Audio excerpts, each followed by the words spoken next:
que todos eles tiveram a oportunidade de fazer diferença, mas somente um aproveitou bem a oportunidade. E eu quero, com estas aplicações práticas para a sua vida, fazer enxergar, perceber que existe um jeito diferente de se viver, até mesmo que nos prepara para morrer, porque o verdadeiro cristão é aquele que vive preparado para morrer, e quando morre, encontra a verdadeira vida eterna no céu com Jesus. Lá em Isaías 55, versículo 6, o profeta diz assim: buscai ao Senhor. Buscar ao Senhor é o que faz toda a diferença em nossa vida. Hoje pela manhã, compartilhei com os irmãos a realidade da perspectiva. Depois eu vim saber que os nossos adolescentes estavam ontem lá no MAC também, foram lá, viram a mesma exposição esquisita que eu vi, não é? Tiveram a mesma impressão que eu tive também, e perceberam, e foi melhor ainda porque eles entenderam bem a realidade da perspectiva, de que isso faz toda a diferença quando nós encaramos as circunstâncias, como nós enfrentamos a vida pela ótica certa, faz toda a diferença. E é justamente por causa desta perspectiva que 3 reis tiveram 3 experiências diferentes, e nós podemos aprender algo precioso nesta noite. Buscar ao Senhor é um mandamento. Buscar ao Senhor é um convite. Buscar ao Senhor é uma decisão. Tudo se consagra e tudo se congrega numa única experiência. Uma decisão que fazemos de amar e seguir ao Senhor como o norte, como o caminho a ser percorrido. Mas a Bíblia fala de vários reis. Temos, na verdade, até 4 livros dedicados só à história de reis. Mas se nós incluirmos mais 2 que falam mais especificamente de 3 reis, Davi, Salomão, Saul, Davi e Absalão, nós vamos ter então 6 livros no Antigo Testamento dedicados a falar de histórias de reis. 1º e 2º Samuel, 1º e 2º Crônicas, 1º e 2º Reis. Nós encontramos várias histórias de vários reis, do Reino Unido, do Reino Dividido, do Reino de Israel, depois do Reino de Judá e Israel, e em cada um desses reinados nós podemos extrair lições preciosas, mas hoje eu quero chamar a sua atenção para 3 reis. Os nomes deles, grave bem, guarde bem: o rei Acasias, o rei Asa e o rei Ezequias. Esses reis que reinaram sobre o povo de Deus durante décadas, tiveram experiências semelhantes, mas as enfrentaram de maneiras distintas, e isto, efetivamente, fez toda a diferença no final de suas vidas. A questão fundamental para nós hoje é que a maneira como você decide viver define exatamente a maneira como você vai morrer. A maneira como escolhemos, ou a decisão que tomamos hoje, para agora, e que tem consequências para o amanhã e para depois, determinarão necessariamente e efetivamente a maneira como nós vamos encarar e enfrentar a morte. Não só nós, mas também as pessoas que estão à nossa volta. E, volto a dizer, isto faz toda a diferença. A primeira descrição se encontra no 1º livro de Reis. Convido você a abrir a sua Bíblia no 1º livro de Reis. Nós vamos ficar com a Bíblia aberta hoje para ler pelo menos 3 trechos, para você perceber e comparar as atitudes dos reis Acasias, Asa e Ezequias. E diz assim o 1º livro de Reis, no capítulo 22,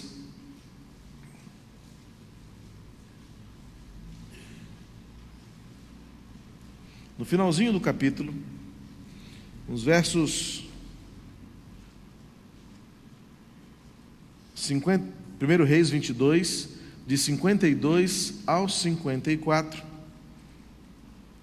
quando diz assim o texto bíblico: no ano 17 do reinado de Josafá em Judá, Acasias, filho de Acabe, se tornou rei de Israel, e governou 2 anos em Samaria. Ele pecou contra Deus, seguindo o mau exemplo de seu pai Acabe, da sua mãe Jezabel e do rei Jeroboão, que havia feito o povo de Israel pecar. Acasias adorou e serviu o deus Baal, e como seu pai havia feito antes dele, fez com que o Senhor, o Deus de Israel, ficasse irado.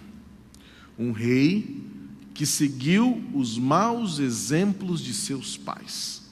Acabe e Jezabel são tidos como as piores personalidades do Antigo Testamento, a ponto de, no livro do Apocalipse, João receber de Deus uma mensagem às igrejas da Ásia, e em uma dessas mensagens, o nome Jezabel ser comparado à própria manifestação diabólica no mundo.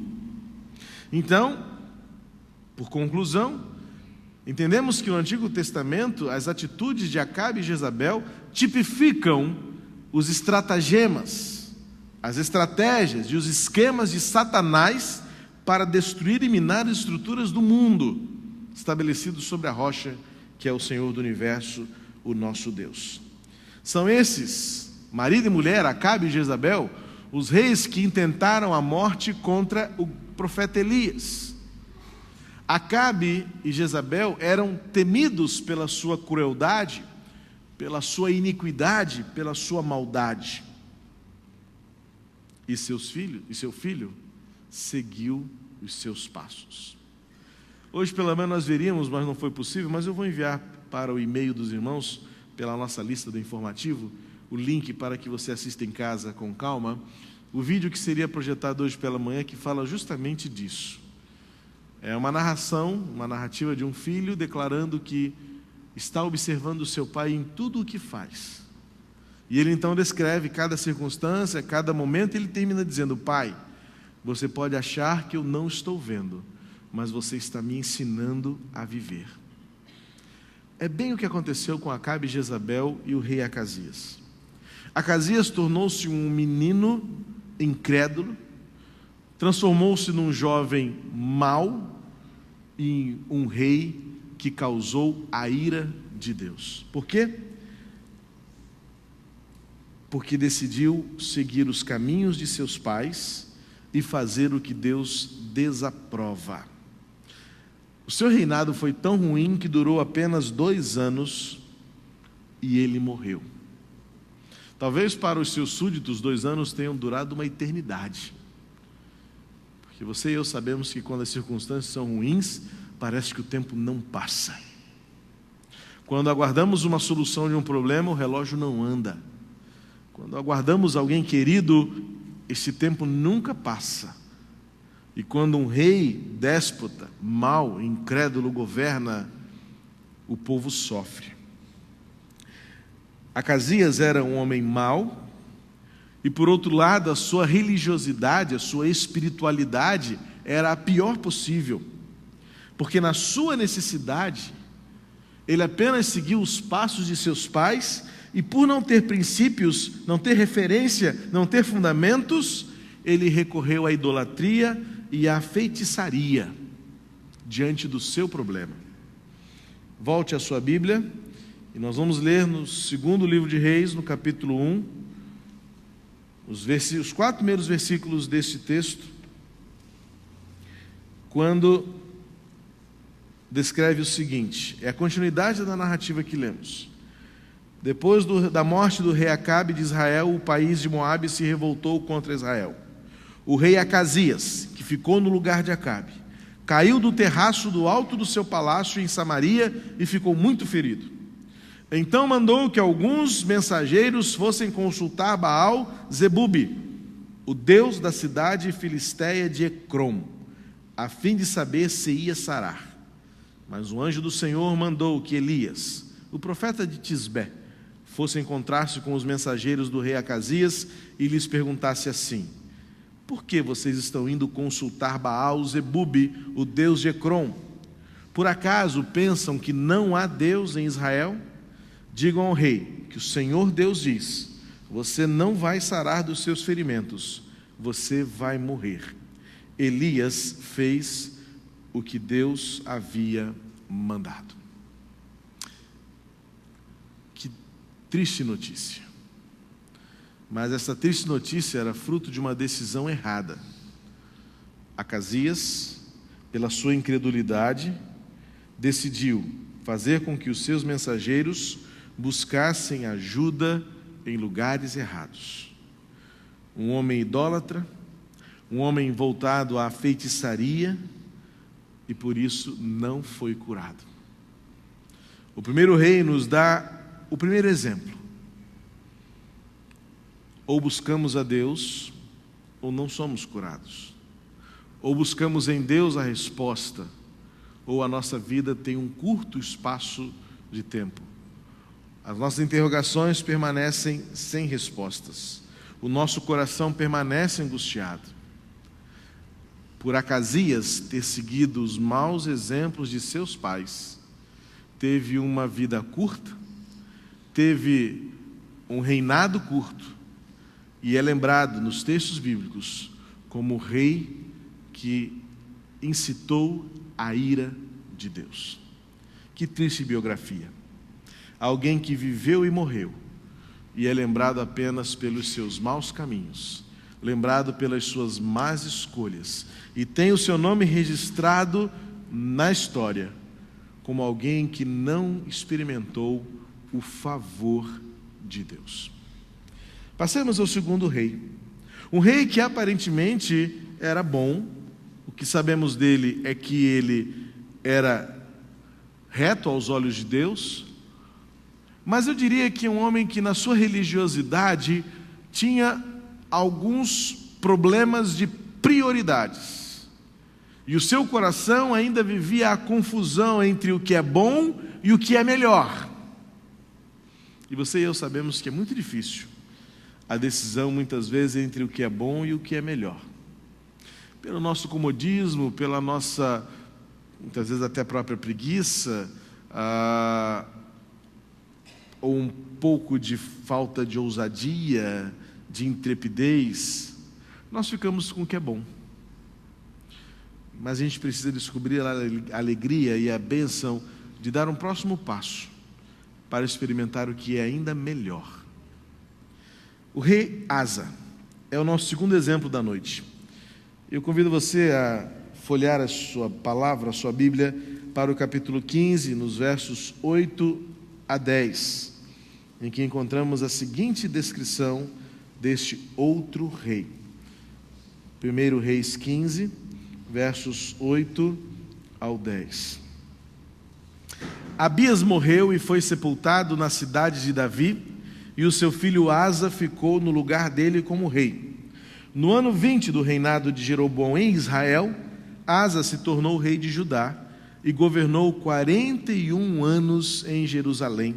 A sua avó foi Maacá, filha de Absalão. Asa fez o que agradava ao Senhor Deus, como havia feito seu antepassado Davi. Interessante perceber que essa descrição bastaria para nós dizermos, bom, Asa então fez o que deveria ter feito.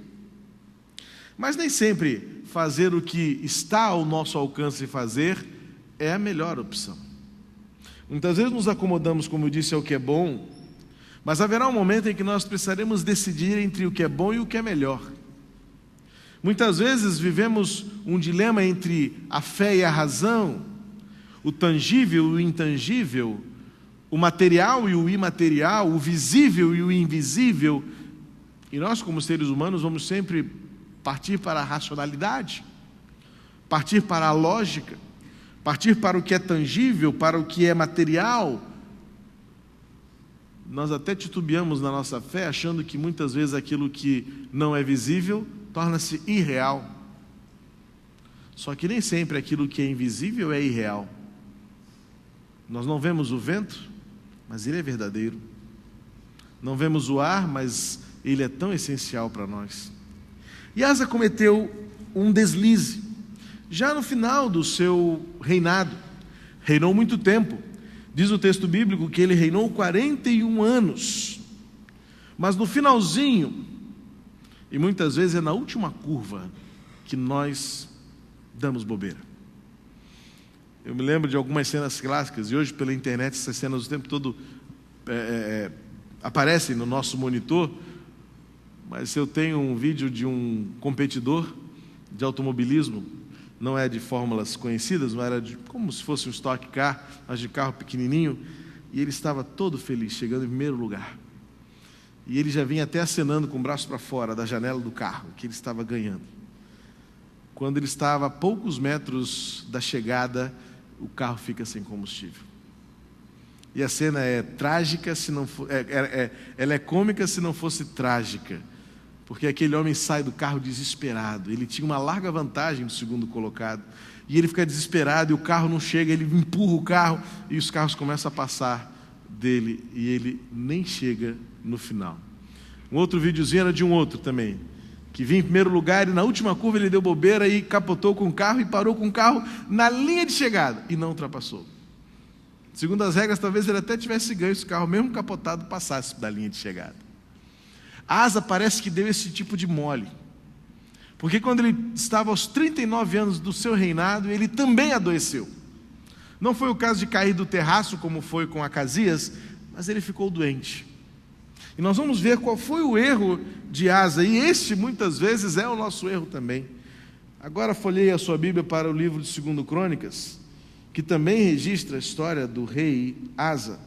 E lá no capítulo 16, nos versos 12 e 13, nós vamos descobrir como é que nós podemos, na última curva, facilitar as coisas para que o mal prevaleça. Diz assim o texto bíblico: no ano 39 do seu reinado, Asa foi atacado por uma doença muito grave nos pés. Mesmo assim, não pediu socorro a Deus, o Senhor, mas confiou nos médicos. No ano 41 do seu reinado, Asa morreu e foi sepultado no túmulo que ele tinha mandado cavar na cidade de Davi. Encheram o túmulo de perfumes e de várias especiarias que tinham sido preparados com muita arte e colocaram o corpo ali. Depois fizeram uma enorme fogueira em honra a ele. Que pena. No finalzinho da sua história, não era um homem mau. Também não era um mal, eu não gosto muito dessa expressão, mas eu preciso usá-la agora. Não era um mal religioso, naquilo que nós entendemos ser a prática da religião. O texto mesmo diz que era um homem que, enquanto reinou, fez tudo o que era bom aos olhos de Deus. Por certo, um rei justo, por certo, um rei correto. Mas se você puder depois ler o capítulo 16 todo, vai perceber que no finalzinho do reinado, na última curva, quando ele já vinha acenando com os louros da vitória, na expectativa de subir no pódio de um rei com tão longo reinado, ele demonstra ter uma falha de caráter. Ele mente para o seu povo, ele faz uma aliança espúria com povos inimigos, e aí a gente percebe o que a Bíblia diz, de que um abismo chama o outro abismo. Um mal se encadeia a outro mal. Uma mentira precisa ser encoberta por outra mentira. Um sentimento ruim, negativo, uma amargura causa outro sentimento ruim. A dor muitas vezes leva-nos a reações destrutivas. E foi o que aconteceu com Asa, quando visivelmente num movimento descendente de moral, de conduta e, por que não dizer então, de espiritualidade, como vimos no texto, ao ficar enfermo, não buscou ao Senhor. Qual foi o seu erro? Confiar nos recursos humanos tão somente. Ele inverteu a ordem da busca.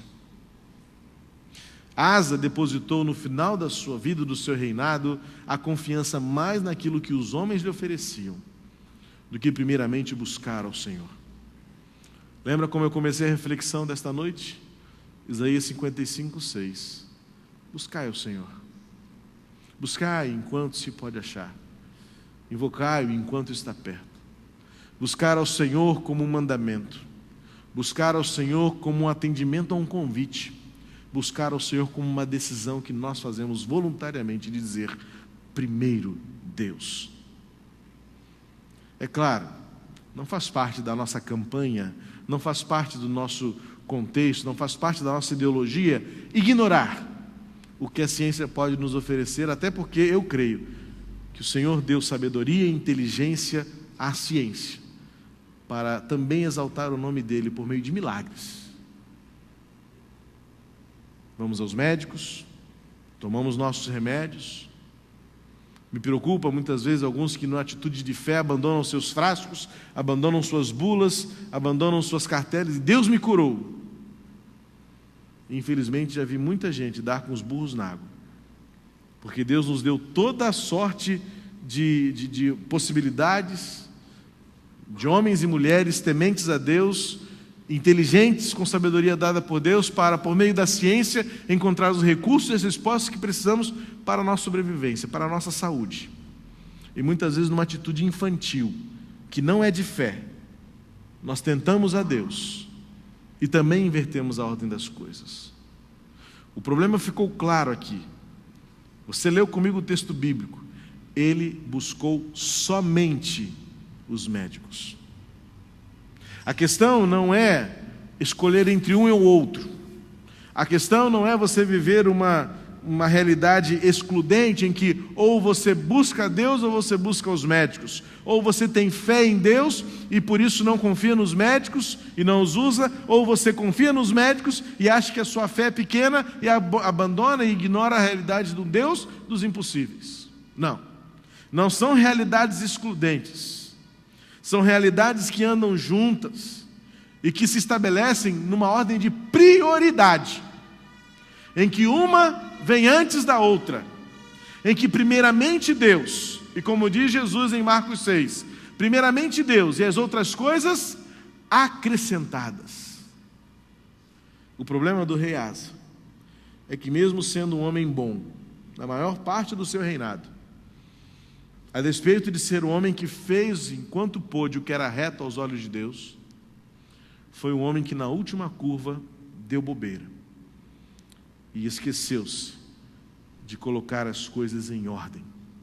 Deus em primeiro lugar. E chegamos então, por último, ao terceiro rei. O rei Ezequias. Considerado na história do povo de Israel um dos mais virtuosos e mais qualificados, um dos maiores, colocado em grau de importância ao incomparável rei Davi, ao mais sábio rei Salomão. Mas rei Ezequias é colocado neste patamar de homens mais importantes na história de Israel, porque foi um homem que experimentou um maravilhoso milagre de Deus. Nós encontramos isto.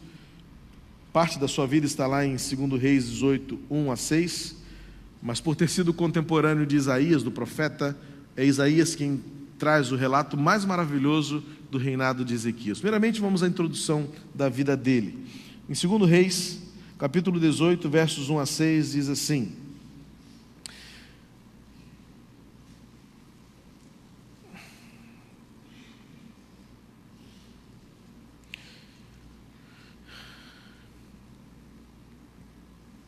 No terceiro ano do reinado de Oséias, filho de Elá, como rei de Israel, Ezequias, filho de Acais, se tornou rei de Judá.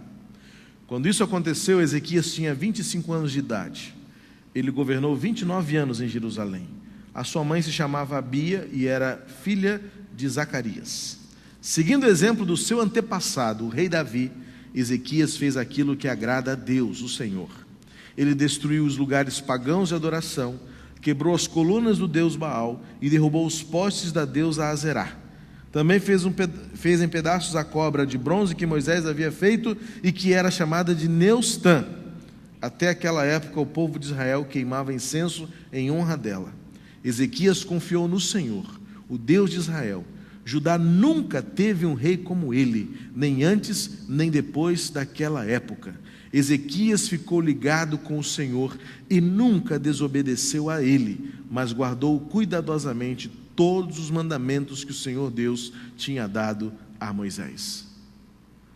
Que descrição gloriosa, que relato maravilhoso, de um homem que viveu, reinou e morreu, e é lembrado até hoje, na história, como nunca houve em Judá um rei como ele. Você pode perguntar, mas e Davi? Davi era o rei quando os reinos eram unidos ainda. Não havia ainda a separação entre o reino do norte e o reino do sul. Davi reinou sobre todo o povo. Depois de Davi, Salomão, Absalão, então o reino foi dividido em 2 reinos. E agora então a história entra numa outra etapa.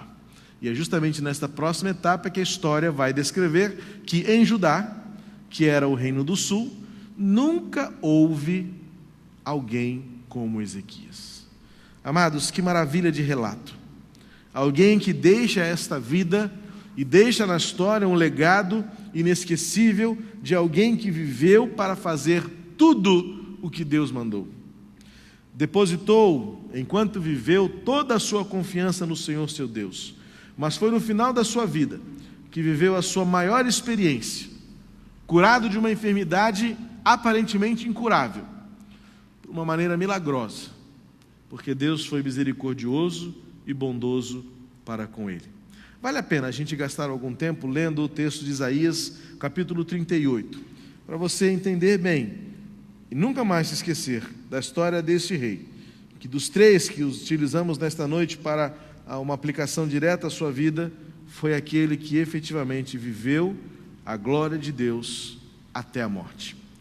Diz assim Isaías 38: Por esse tempo o rei Ezequias ficou doente e quase morreu. O profeta Isaías, filho de Amós, foi visitá-lo e disse: O Senhor Deus diz assim: ponha as suas coisas em ordem, porque você não vai sarar. Apronte-se para morrer. Então Ezequias virou o rosto para a parede e orou assim: Ó Senhor, lembra que eu tenho te servido com fidelidade, com todo o coração, e sempre fiz aquilo que querias que eu fizesse. E chorou amargamente. Aí Deus mandou que Isaías voltasse a falar com Ezequias e lhe dissesse: Eu, o Senhor, o Deus do seu antepassado Davi, escutei a sua oração e vi as suas lágrimas. Vou deixar que você viva mais 15 anos. Livrarei você e essa cidade de Jerusalém do rei da Síria e defenderei esta cidade. O Senhor Deus lhe dará um sinal para provar que vai cumprir a sua promessa. Na escadaria feita pelo rei Acasias, o Senhor fará com que a sombra volte 10 graus. E a sombra voltou 10 graus. Depois que o rei Ezequias sarou, ele escreveu o seguinte hino de louvor: Eu pensava que iria morrer na flor da idade, que daqui em diante moraria no mundo dos mortos.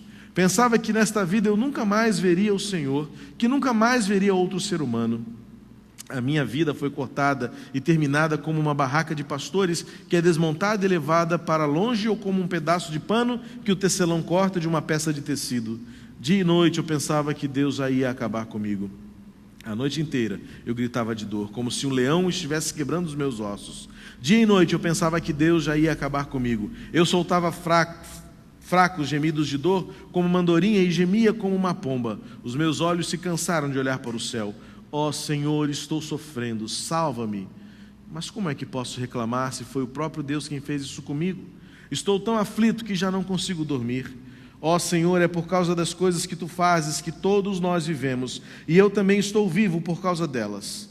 Dá-me saúde, a fim de que eu viva. Eu sei que foi para o meu próprio bem que sofri tanta aflição, mas Tu me salvaste da morte, pois perdoaste todos os meus pecados. No mundo dos mortos ninguém te agradece, ninguém louva o Teu nome. Os que estão ali não confiam na Tua fidelidade. São os vivos que Te louvam, como eu Te louvo agora. E os pais dizem aos filhos que todos podem confiar em Ti. Tu me salvaste, ó Senhor. Por isso, tocaremos as nossas harpas e cantaremos louvores a Ti. A vida inteira nós Te louvaremos no Teu templo. Pois Isaías tinha dito: ponha uma pasta de figo em cima da úlcera do rei, e ele ficará bom. E o rei Ezequias tinha perguntado: qual será o sinal que eu poderei ir até o templo? Percebe a ordem das coisas? Isaías, para aquele tempo, era também uma espécie de enfermeiro. Ele diz a Ezequias: Ezequias, você orou, Deus te respondeu, e você vai viver mais 15 anos. Mas ponha uma pasta de figos em cima da sua ferida.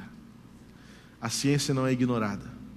O cuidado, a disciplina pessoal, o zelo com o corpo, a obediência às orientações médicas não são ignoradas. Mas as coisas estão em ordem, tudo em seu devido lugar.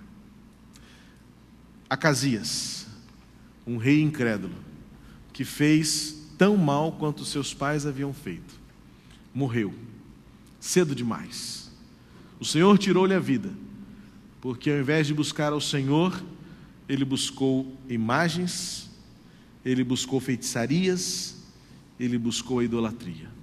Asa, um rei que aparentemente foi bom em tudo que fez, mas na última curva, facilitou as coisas, e ao invés de buscar primeiro o Senhor, buscou primeiro apenas os médicos.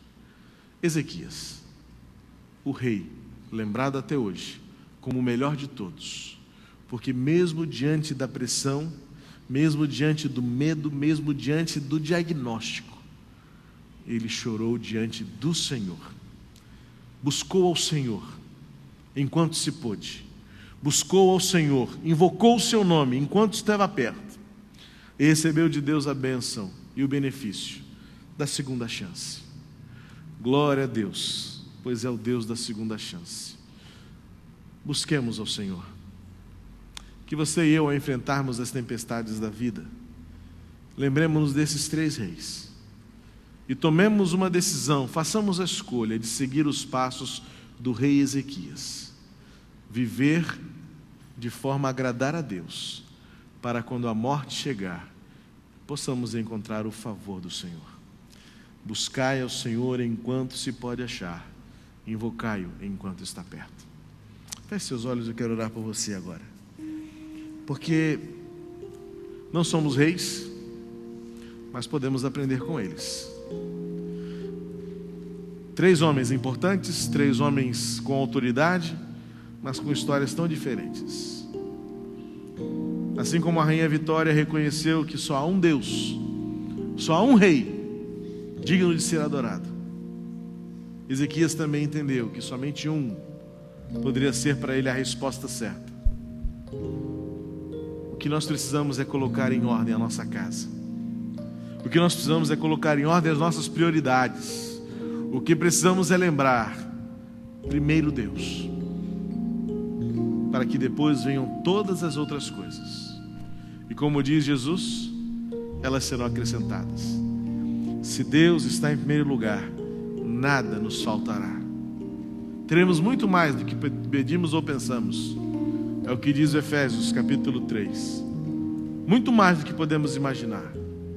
Deus tem guardado para aqueles que o buscam, para aqueles que o aceitam, para aqueles que o têm como Senhor. Nessa noite eu quero dizer a você que você precisa também tomar uma decisão. Você precisa fazer uma escolha. Diante dessas 3 possibilidades, desses 3 exemplos, depende de você, de que lado você estará e qual caminho você percorrerá. Muitos escolhem continuar andando como Acasias, incrédulos, indiferentes, ignorando aquilo que o Senhor tem para nós. Saia desse caminho da incredulidade. Tenha fé. Outros optam por ser como Asa. Diante da pressão, diante da contrariedade, vem a adversidade, vem os problemas, e nós então falseamos a nossa fé e recorremos aos recursos que não são os de Deus, primeiramente. Nos apegamos ao que é material, nos apegamos aos recursos financeiros, nos apegamos à nossa posição, nos apegamos aos bens, e Deus é esquecido. O problema de Asa é que no final da curva, ele esqueceu-se do Senhor. Mas nessa noite eu quero dar a você um desafio. E quero fazer um convite nesta noite a você. Haja como Ezequias. Até o final. Clame e busque pelo Senhor. Pois é dele que vem a resposta certa. De todos os reis, somente Ezequias obteve a vitória. De todos eles, somente Ezequias é lembrado como alguém diferente. Porque mesmo diante da morte, o Senhor foi o primeiro. Nesta noite quero convidar você a colocar o Senhor como primeiro na sua vida também. Ele precisa ser o primeiro, porque como diz uma canção, se Ele não for o primeiro, Ele não é mais nada.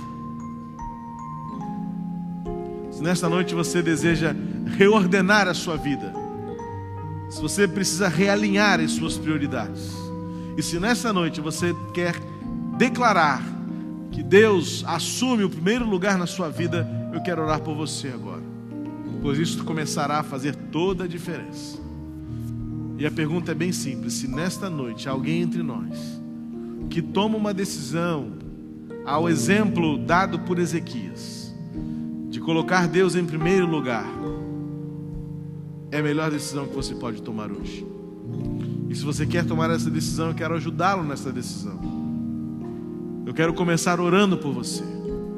E para que eu possa orar por você, eu preciso que você me diga se você é esta pessoa que nesta noite deseja reordenar a sua vida, realinhar o seu caminho e dizer: a partir de agora, Deus é o primeiro para mim.